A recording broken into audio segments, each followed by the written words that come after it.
Story நேரம் Tamil வியூவர்ஸ்க்கு hi. சீசனோட 25வது எபிசோட்ல என்ன ஆக போகுது அப்படின்னு தான் இன்னைக்கு இந்த வீடியோல பார்க்க போறோம். லாஸ்ட் எபிசோட்ல ஜின்னு குடிக்க ஸ்டார்ட் பண்ண, ஆனா அதுக்குள்ள பட்டத்து இளவரசன் வேணான்னு தடுத்து நிறுத்திருந்தான். அதோட தான் முடிஞ்சது. ஜின்னோட அண்ணாச்சி எந்திரிச்சு வந்துடுறான். பட்டத்து இளவரசரை கூப்பிடாம விட்டது நான் பண்ண தப்பு தான், சோ அதனால நான் இதை தண்டனைக்காக குடிக்கிறேன் அப்படின்னு ஜின்னு கையில இருந்து ஒயினை வாங்கி அவன் குடிச்சிடுறான்.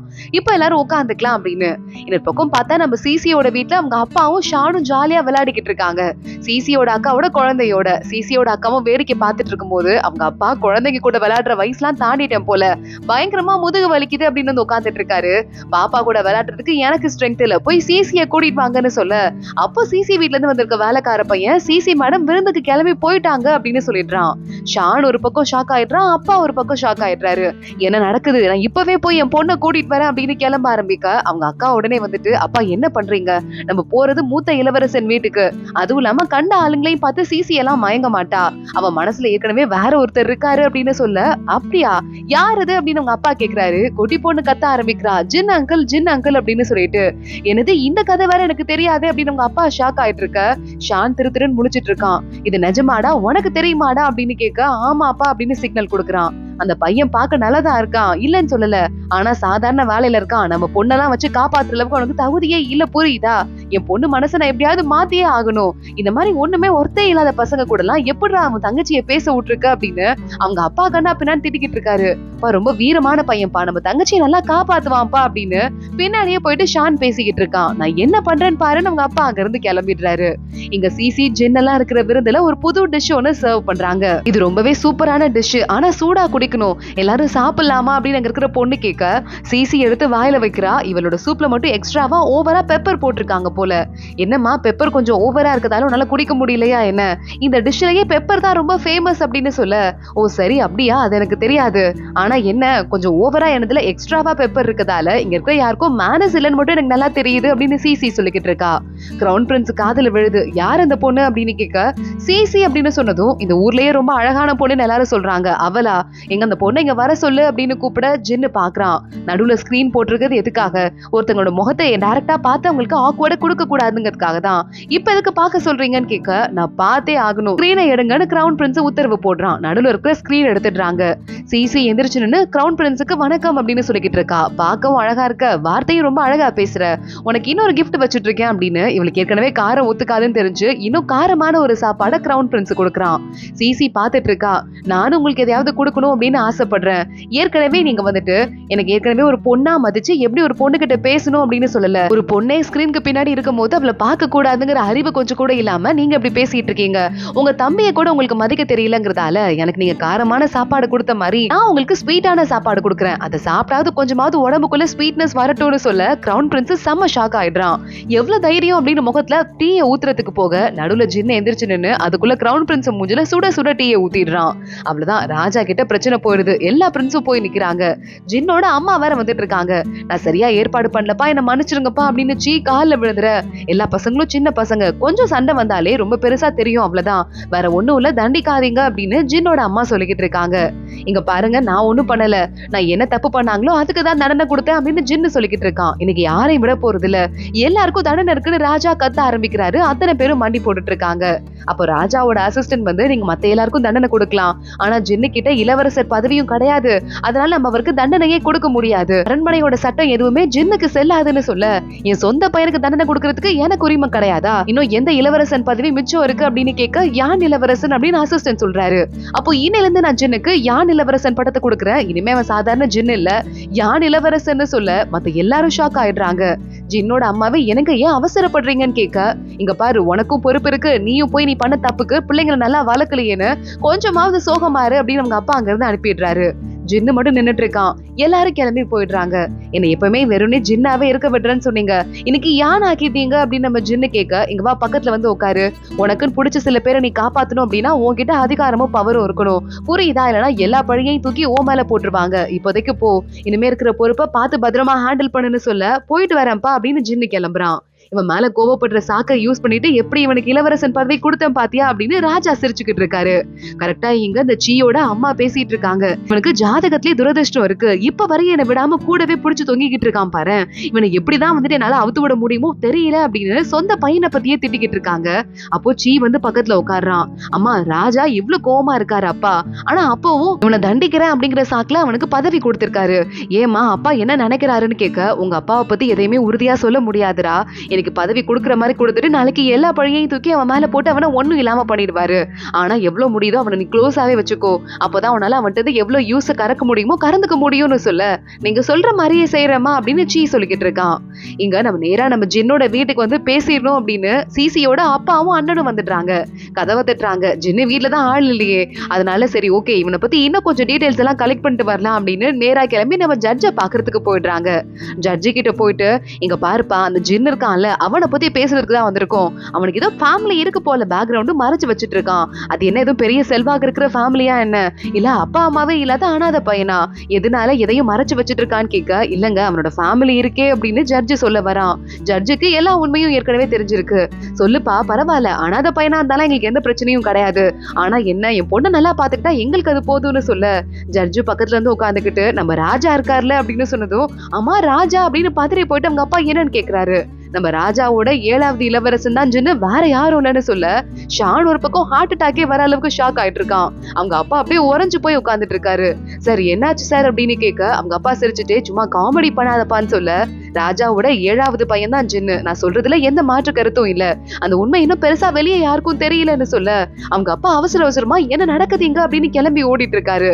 சிசியோட அண்ணா ஷானு பின்னாடியே ஓடிட்டு இருக்கான். அப்பா என்னப்பா பண்றது, எனக்கே பயமா இருக்குப்பா, இங்க பாருங்களேன், சாதாரண குடும்பத்துல கல்யாணம் பண்ணியிருந்தா கூட நம்ம தங்கச்சிக்கு வாழ பிடிக்கலன்னா வந்துடலாம், ஆனா இப்படி ஒரு குடும்பத்தை கல்யாணம் பண்ணிட்டா அவளால கடைசி வரை வாழ்ந்துதானே பாக்கணும்னு 2 பேரும் பயந்துட்டு இருக்காங்க. இங்க நம்ம ஜின்னோட வீட்டுக்கு ராஜாவோட அசிஸ்டன்ட் அவருக்கு கொடுக்க வேண்டிய மரியாதை பொருள் எல்லாத்தையும் எடுத்துட்டு வந்துடுறான். ஆனா ஜின்னு வீட்டுல இல்ல, கொற்ற மலையில வெளியே நின்னுகிட்டே இருக்காங்க. இங்க சிசி ரெடியா வெயிட் பண்ணிக்கிட்டு இருக்கா. ஜின்னுக்கு ஏதாவது தண்டனை கொடுத்துருவாரோ அவங்க அப்பா, நம்ம ஏற்கனவே வந்து பட்டத்து இளவரசன் கிட்ட பிரச்சனை பண்ணிட்டோமே அப்படின்னு சொல்லிட்டு வெயிட் பண்ணிக்கிட்டு இருக்கா. கரெக்டா அப்ப ஜின்னு வரான். சிசியோட வேலைக்கார பொண்ணு அங்க தள்ளி போக சொல்லிடுறான். ஆனா சிசி அவனை உள்ள வரக்கூடாது வெளியவே நில்லுன்னு சொல்ல, ஜின்னும் அமைதியா வெளியே நிக்கிறான். இங்க பாரு என்னாச்சு, என் மேல என்ன கோபம், எல்லா பிரச்சனையும் சரியா முடிஞ்சிருச்சுன்னு சொல்ல, ஆமா ஆமா உங்க அப்பா உனக்கு தான் ஃபர்ஸ்ட் ப்ரிஃபரன்ஸ் கொடுப்பாரு, எங்க மேல ஏறி வர கீழேயே நெல்லு அப்படின்னு சொல்ல, ஜின்னு மறுபடியும் கீழேயே மழையில நின்னுக்கிட்டு, அதுவும் இல்லாம எங்க அப்பா எனக்கு யான் இளவரசன் பதவியை கொடுத்துட்டாருன்னு சொல்ல, சிசி பாக்குறா. அப்படியா அப்படின்னு கொஞ்சம் சோகமாயிடுறா. ஜின்ன பார்த்து மறுபடியும் மேல ஏறாத அங்கே நில்லுன்னு சொல்ல, ஜின்னு இந்த தடவை பேச்சு கேட்காம இவ கையை வந்து புடிச்சுக்கிறான். எனக்கு என்ன பதவி கொடுத்தாலும் பேர் கொடுத்தாலும் எனக்கு அதை பத்தி எந்த கவலையும் கிடையாது, என்னைக்கும் நான் உன்னோட ஜின்னா மட்டும்தான் இருப்பேன் அப்படின்னு சொல்லிக்கிட்டு இருக்க. ஆமா இதெல்லாம் யாரும் உன்கிட்ட கேட்டா நான் கேட்கவே இல்லை அப்படின்னு சிசி சொல்லிக்கிட்டு இருக்கா. நீ கேட்கல, ஆனா உனக்கு தெரியணுங்கிறதுக்காக நான் சொல்றேன், நான் லவ் பண்றவன ரொம்ப அப்படிங்கிற விஷயமும் உனக்கு தெரியணும்ல அப்படின்னு கேட்டுட்டு ஜின்னு சிசிக்கு கிஸ் பண்றதுக்கு போயிட்டு இருக்கான். சிசி தடுத்து நிறுத்துறா. ஒருவேளை நம்ம எவ்வளவுதான் லவ் பண்ணாலும் நம்ம 2 பேரோட ரிலேஷன்ஷிப் நல்ல விதமா முடியாது அப்படின்னா நீ என்ன பண்ணுவேன்னு கேட்க, எதனால இந்த பதவினாலயா, நான் இளவரசனா இருக்கலாம், ஃப்ரீயான ஒரு இளவரசனா வந்துடுறேன், நம்ம 2 பேரும் ஜாலியா நமக்கு எப்படி பிடிச்சிருக்கோ அப்படி வாழலாம், புரியுதா, இத பத்தி எல்லாம் கவலைப்படாத அப்படின்னு சொல்லிட்டு சிசிய கட்டி பிடிச்சுக்கிறான். சிசிக்கு என்ன பண்றதுன்னு தெரியல. வர பிரச்சனைய வரும்போது பாத்துக்கலாம் அப்படின்னு அமைதியா விட்டுடுறா. இங்க நேரா நம்ம ஷான் இருக்கானே சூ கிட்ட வந்துட்டு, சூ உனக்கு இந்த விஷயம் முன்னாடியே தெரிஞ்சிருக்கு, ஆனா என்கிட்ட சொல்லவே இல்லை, உன மாதிரி ஒரு துரோகியை நான் பார்த்ததே இல்லைன்னு சொல்ல, என்ன விஷயம்டா அப்படின்னு சூ கேக்குறா. 7வது பிரின்ஸ் யாருன்னு தெரியும் தானே அப்படின்னு கேட்க, ஆமா அது தெரியும் தான், அதுக்காக ஊருக்கே பப்ளிக்கா சொல்லுவாங்களா, நான் ஏன் சொன்னோன்னு கேட்க, நம்ம 2 பேருக்குள்ள அப்படிப்பட்ட ரிலேஷன்ஷிப் தானே இருக்கு, உண்மையை சொல்றதுல உனக்கு என்ன பிரச்சனை அப்படின்னு ஷான் கேக்குறான். உடனே சூ நம்ம 2 பேருக்குள்ள என்ன ரிலேஷன்ஷிப் இருக்குன்னு கேட்க, அதாவது க்ளோஸா அண்ணன் தங்கச்சி மாதிரி அப்படின்னு ஏதோ ஒண்ணு உளர ஆரம்பிக்க சூ கோச்சுக்கிறா. ஓகமா போய் நின்னுகிட்டு, உனக்கும் எனக்கும் நடுவில் அந்த மாதிரி ரிலேஷன்ஷிப் இல்ல, ஒழுங்கா அங்க இருந்து ஓடி போயிடு அப்படின்னு திட்டிக்கிட்டு இருக்கா. ஜின்னு ஒரு வழியா கிளம்பி சிசி வீட்ல இருந்து மறுபடியும் அவனோட வீட்டுக்கு வந்துடுறான். போன விஷயம் நல்லபடியா முடிஞ்சுச்சான்னு அசிஸ்டன்ட் கேட்க, போனது யாரு, நான் தானே, நல்லபடியா தான் முடியும் அப்படின்னு ஜின்னு வீட்டுக்கு போய்கிட்டு இருக்கான். கரெக்டா இன்னைக்குன்னு பார்த்து இந்த இளவரசி இருக்காளே மூத்த இளவரசியோட பொண்ணு, சுத்தி நிக்கிற வேலைக்காரங்களெல்லாம் திட்டி வெளியே அனுப்பிட்டு இருக்கா. மூத்த இளவரசி எங்க வந்துடுறாங்க. ஏண்டி எப்ப பாரு அடுத்தவங்க கிட்ட பிரச்சனை பண்ணிக்கிட்டே இருக்க அப்படின்னு கேட்க, அம்மா எனக்கு ஜின்ன பிடிச்சிருக்கு, எனக்கு கல்யாணம் பண்ணி வை அப்படின்னு சொல்ல, நீ கல்யாணம் பண்ணா கிரவுன் பிரின்ஸ மட்டும்தான் கல்யாணம் பண்ணணும், அப்ப மட்டும் தான் நீ பேரரசியா மாற முடியும், வேற யாரையும் கல்யாணம் பண்ண கூடாது அப்படின்னு மூத்த இளவரசி சொல்ல, பேரரசியா இருந்தாலே நாளைக்கு அவங்க வந்து உன்கிட்ட தான் வந்து தலை வணங்கி நிக்கணும், நீ அந்த அளவுக்கு முக்கியமான ஆளு, சோ எனக்கு பதவியில அதுலலாம் எந்த இன்ட்ரெஸ்டும் கிடையாது. எனக்கு ஜின்ன கல்யாணம் பண்ணணும்னு ஆசையா இருக்கு. ஒருவேளை இது ஜஸ்ட் இன்ஃபாக்சுவேஷனா கூட இருக்கலாம். ஆனா அதை பத்தி எனக்கு தேவையில்ல. எனக்கு ஜின்ன நான் அடைஞ்சே தீரணும் அப்படின்னு ரொம்ப உறுதியா இளவரசி சொல்லிக்கிட்டு இருக்கா. இதுல மூத்த இளவரசிக்கு என்ன சொல்றதுன்னே தெரியல. மறுபடியும் சிசி அவளோட பழைய போன ஜென்மத்து பிளாஷ்பேக்கை யோசிச்சு பார்க்க ஆரம்பிக்கிறா. இங்க பாரு, என் பொண்ணு ஆசைப்பட்டது என் பொண்ணுக்கு கிடைக்கலன்னா வேற யாருக்கும் கிடைக்க கூடாது அப்படின்னு ஜின்ன கொலை பண்றதுக்கு ரெடியா இருந்தாங்கல்ல.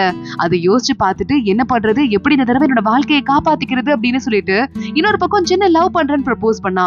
அதையும் யோசிச்சு பார்த்துட்டு குழம்பி போய்கிட்டு இருக்கா.